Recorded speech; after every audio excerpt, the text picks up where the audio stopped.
Tomorrow is your birthday. The group chat is blowing up with unread notifications.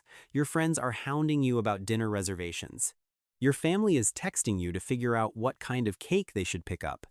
Everyone around you is eagerly gearing up to make you the absolute center of the universe for the next 24 hours.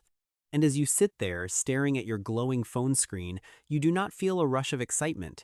Instead, you feel a quiet, heavy wave of exhaustion wash over you. If it were totally up to you, you would simply wake up, brew your usual cup of coffee, maybe throw in a load of laundry, commute to work, and treat the anniversary of your birth exactly like an ordinary, forgettable Tuesday. You just want to fly under the radar. When you casually drop the fact that you do not want to celebrate, people almost always look at you like you have two heads. Society is incredibly quick to label you as difficult, a party pooper, or someone who is secretly miserable with their life. From a very young age, we are hardwired to believe that if you aren't blowing out candles and popping champagne, something must be seriously wrong with you. You might even start to second-guess yourself, wondering if you are just being too cynical for skipping a day entirely dedicated to your existence. But what if there is nothing wrong with you at all? What if your strong urge to skip the festivities isn't a sign of sadness, but a highly intelligent psychological defense mechanism? Today, we are going to unpack the fascinating psychology behind people who treat their birthdays like regular days, uncovering why this specific behavior is actually a profound sign of emotional self-protection, deep humility, and a beautifully realistic worldview. The first reason you shy away from your birthday comes down to a psychological concept we can call the deservingness threshold. In American culture, a birthday is often hyped up like a major personal achievement. But if you are someone who thinks deeply about life, your brain might actively reject this whole setup. You look at a birthday and think, why exactly am I getting a standing ovation just for existing? I haven't actually accomplished anything new today. For a lot of you, being the center of attention feels entirely unearned, triggering a mild case of imposter syndrome. You genuinely do not want people spending their hard-earned cash or giving up their weekend to make a massive fuss over you for an event you had zero active role in pulling off. In fact, many folks who brush off their birthdays experience a profound shift in perspective. They realize they didn't do the heavy lifting on the day they were born. Their mom did. You might be the kind of person who would rather quietly call your mom to say thank you than wear a goofy birthday crown.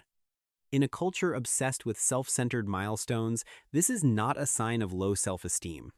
It is an incredibly grounded, mature understanding of how the world actually works, actively shifting gratitude away from your own ego. The second reason is rooted in a powerful concept known as the expectation gap. Think back to when you were a little kid. You probably spent weeks daydreaming about the absolute perfect birthday. You pictured the exact presents, the perfect weather, and that pure, unfiltered joy you were promised. But reality is inherently messy. Maybe a friend bailed at the last minute, the cake order got messed up, or you just didn't feel that magical birthday vibe. Our brains are basically prediction machines. When the reality of an event falls short of the massive expectation we built up in our heads, we experience a sharp emotional drop. It is a disappointment that quietly sets up shop in our nervous system. If you had a few birthdays that let you down back in the day, your brain learned a very clever survival tactic: emotional insurance. If you actively choose to treat your birthday like a regular Tuesday, the expectation is set firmly at zero. And when expectations are at zero, being let down becomes mathematically impossible. You aren't being a pessimist. You are simply protecting your inner peace from the forced, heavy obligation to be perfectly happy on command. The third psychological reason involves the diminishing novelty of adulthood. When you are 10 years old, a single year makes up 10% of your entire life. It feels like a massive deal. But as you get older, a year becomes a smaller and smaller fraction of your total time on Earth. The novelty naturally wears off, and your brain simply stops pumping out the same flood of dopamine for a milestone you have already passed dozens of times. But there is a much heavier layer to this. For a lot of us, everyday life is already incredibly overwhelming. You are constantly juggling rent, career stress, relationships, and the heavy mental load of simply being an adult.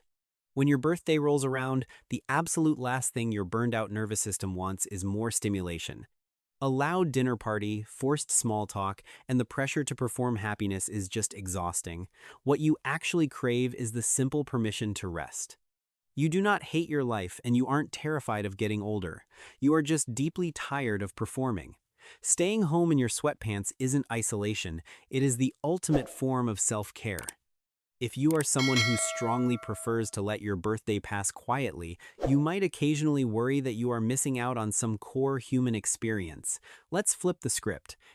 Your quiet approach to this day actually reveals some incredibly rare and valuable psychological strengths. First and foremost, you possess a massive amount of internal validation. We live in a highly performative society where most people desperately need constant external applause to feel valuable. They need the likes, the comments, and the aesthetic Instagram stories dedicated to them just to prove they matter. You do not need that. You have built a quiet, unshakable foundation of self-worth that does not rely on a specific date on the calendar. You know your intrinsic value on your actual birthday, and you know you hold that exact same value on a random Thursday in November. Because you do not save up all your joy and celebration for one mandatory day a year, you have developed the unique ability to find real magic in the mundane. You are the rare kind of person who can feel a deep sense of celebration just because the morning air is crisp or because you drank a really fantastic cup of coffee. You have spread that quiet gratitude evenly across the entire landscape of your life. Furthermore, this behavior showcases remarkable emotional regulation. While others might easily cave under the heavy pressure of societal expectations and agree to a stressful party just to people please, you have learned to prioritize your own nervous system. You recognize the subtle signs of when you are getting overstimulated, and you take active steps to self-soothe, even if it means gently disappointing friends who want to take you out. This profound ability to set boundaries, to firmly say no to a loud bar and yes to your own peace of mind is a hallmark of incredibly high emotional intelligence. You are not swayed by the fear of missing out. You have embraced the joy of missing out. Your hidden superpower isn't avoiding joy, it is redefining joy entirely on your own terms. It is perfectly, absolutely okay if you do not want to be the main character for a day. It is okay if you strongly reject the spotlight, the forced smiles, the off-key restaurant singing, and the crowded rooms. Society might constantly whisper that you are missing out on the fun, but your nervous system is telling you exactly what it needs to survive and thrive. So, hear this clearly. You are not depressed, you are not boring, and you are certainly not broken.